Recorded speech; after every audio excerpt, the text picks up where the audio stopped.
আছে তার বাড়ির ছিল যে ছনকলা, তার নাম হইল শোভা মজুমদার। আচ্ছা। তো রাত্র অনুমানিক 2টা বাজে এখানে আয়া কইতাছে সিকিউরিটি কই তোমরা বেতন পুলি পাইতাছ, লুক টুক নাই, দায়িত্ব দিলে পাই না। এ কইয়াছিলা ইহান পর্যন্ত আইসা আয়াছিলেন ম্যাডাম ঘরের ভিতরে বয়ে গেছে তারা দুটি, তারা অত্যাচার অশ্লীল ভাষা বাহাবাদ্য। কয়জন হয়েছিল এরা? তারা আসিল 3 জন, কিন্তু যে ছেলেরা মানে শোভন মজুমদার কেউই বুঝতে মেলা তার কথা, এরা কেউ আচ্ছা একটু আচ্ছা শব্দ পাইছি না, আচ্ছা, এরা কোনো কুব্যবহার করছে না। আচ্ছা, এইখানে ডাক্তার ছিল?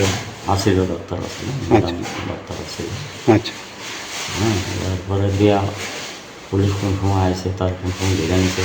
আমি তো রোগী হিসেবে এনে চলে গেছি। আপনি কবে এখানে ভর্তি হয়েছেন? আমি গতকাল ধরতে এটা তো রাত বুঝে রাতে 2টা হ্যাঁ এমন সময় তারা কিছু না একদিন হায়ানা করছে পরে তারা ম্যাডাম তারা রুমের মধ্যে বেটাইয়া তারা দুটো সেরা এই হেলা করতেছে।